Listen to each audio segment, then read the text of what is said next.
that point? Well, I'm not sure. Maybe I'm getting more efficient in positions. I've been spending a lot of time in positions where I'm not as efficient and where I struggle and different stuff like that. So when I spend time in my strengths, I guess my conditioning stays similar. But because I have to work different muscles and think differently and really progress through the position, I think it's been helping my conditioning as well. I'm working as hard as I usually do, but I just think the positioning is helping me. Talking about positions like your gut wrench? Gut wrench a lot, yeah. I've been working a lot in my gut with Coach Slay and Trevel, Coach Ryan. So they've been helping me a ton, and I want to continue to improve on top so that I can end matches quick.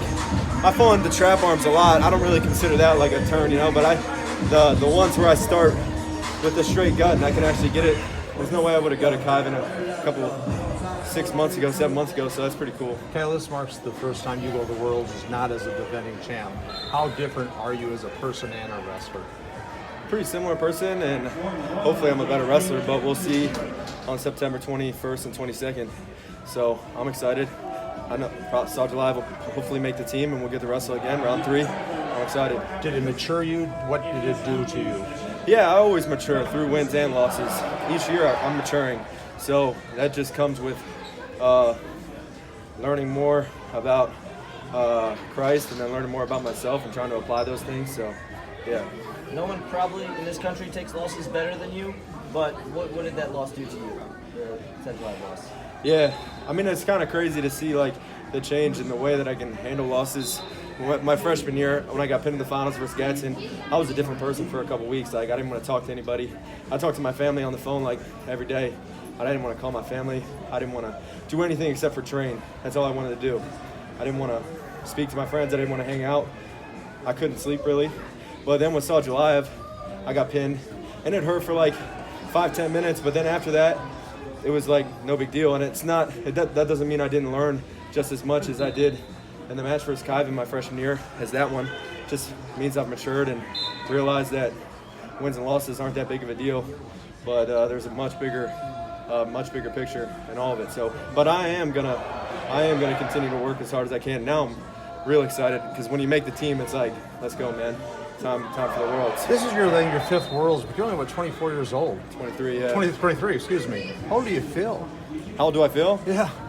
I feel like I've been around for a while,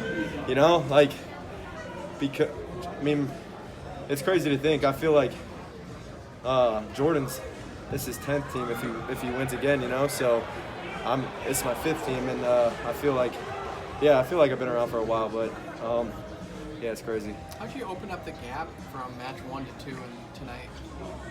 I think he opened up the gap, honestly. I was gonna try and open up the gap myself, but then he went out and started attacking. And when people start attacking, that's the best thing for me. I feel really confident when people are trying to get to my legs. And I feel like I can spin behind them. That's where I fall in the trap arms and different stuff like that. So when people just stand up and kind of back out, and it's a good strategy, and I have to continue to work on it.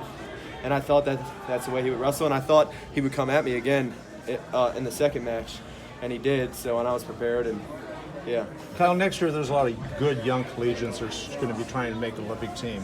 Considering what you did when you did the half and half, what recommendations would you make to those wrestlers? I'd recommend them to just take the Olympic red shirt and not compete in college, in my opinion.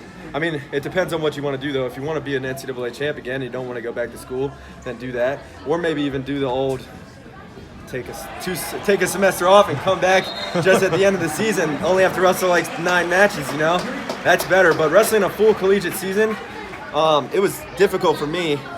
I didn't realize it while I was doing it that it was hard, because I don't like saying things are hard. I just like pushing through it. But when I look back on it, it's a lot of travel, and if you want to really improve, you got to go compete internationally, and then you're coming back and the coaches, not like the coaches are doing anything wrong. They want me to wrestle, If the duel's going to be close, they want me to come and wrestle, and I want to come and wrestle too. But then I do a trip, I wrestle on a match, another match, and yeah, it's difficult. So it depends on what those guys want to do, but probably just take the year off. How do you like the new Buckeye wrestling room?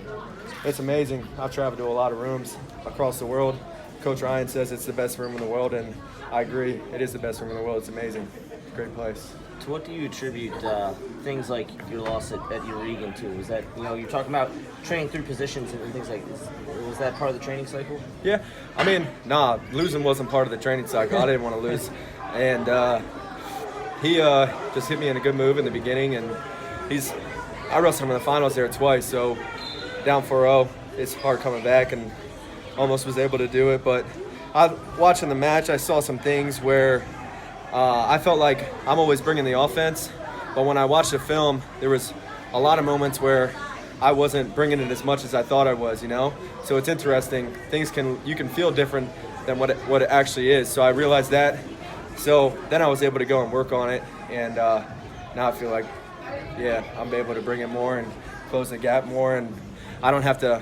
What I was doing, I was breaking space to clear ties, but now I feel like I can clear ties better and stay in the guys, and that's going to open up more offense. And does that even go back further? I mean, a lot of your international losses, I'm not going to say they're flukes to disrespect your opponents, but they're weird. You get forward or you get rolled through. It's just a positional thing a lot, right? Does all this go back even further than that? Yeah, I mean, I love when, like, I feel like Gatsalov, when he beat me in the Medved, like, he just beat me, straight up. He hit me with a 4-pointer, but he was wrestling me the whole time. So those are the matches that I really like. But when it feels like I'm trying to do something or trying to create offense the whole time, and they're, just looking for one opportunity, that's like, to me, I'll make improvements so that I can beat that the next time we wrestle. And I feel like I'm going to wrestle guys like that for the rest of my career, so I got to get used to it. Is it hard for you to play the game a little bit like that? Because I know you have a very specific way you want to win. It's like, God, I beat him with one move. Like, come on. It's not that hard because I'm making improvements every day. So I'm figuring things out, and things are going to change, and they're going to have to adapt. It's not going to be me who's going to have to adapt much longer, but I'm on the right track. I feel like the style that they're wrestling me isn't going to work very, very much longer. You've taken some, a couple losses, not at World Championships and stuff, but you always seem to really shine at the World Championships or Olympics. Do you maybe credit that to improving throughout the year, or do you maybe consider yourself kind of a gamer and always just perform at championships? Yeah, I love the competition aspect of it, So the higher the stakes, the better it is for me. I feel like most people tend to get tight in those situations, but I feel good in those situations, and I attribute all my success is just attributed because God decided I was going to win that match. I tried as hard as I could in training and wrestled as hard as I could, but he picks the winners and losers. Can America beat Russia this year? Oh yeah, America can beat Russia. I mean, they're going to have a tough team, obviously. So we lost the returning world champion, so Downey's going to have to come in there and wrestle well and have a good summer and train hard. So, but we'll see what happens. I think we definitely have a team that's capable of being the best in the world. Last year we could have done it as well, but we'll see what happens. What will it take to win this year as a team? Man, well, let's see what that happens with the team being decided, because then I can tell you a little bit better what guys can need to do in each weight class. I mean, as of now, we have Zane, who he has a medal, but he's the top guy in the world. And I mean, at the Eureka, he wrestled Rashidov, and that guy's one of the best in the world. He was right there with him and can beat him. And no one really wants to wrestle Zane. And then we'll see what happens at 61. We'll see what happens at 57. Green just made the team, and he's a world medalist. And I think that he can continue to improve. And and then Wiz made the team, Jaden made the team, world champ, bronze medalist. Wiz and Jaden are both beasts, so I mean, we have really good guys. It'll just take a good summer of focused training, and Competition schedule going forward, do you know yet? Yeah, we're going to compete in the Yasser Dagu, and then the Olympic weights are going to compete at the Pan Am Games, and the non-Olympic weights are going to compete at the Tbilisi, in Georgia. Thanks a lot. Thanks.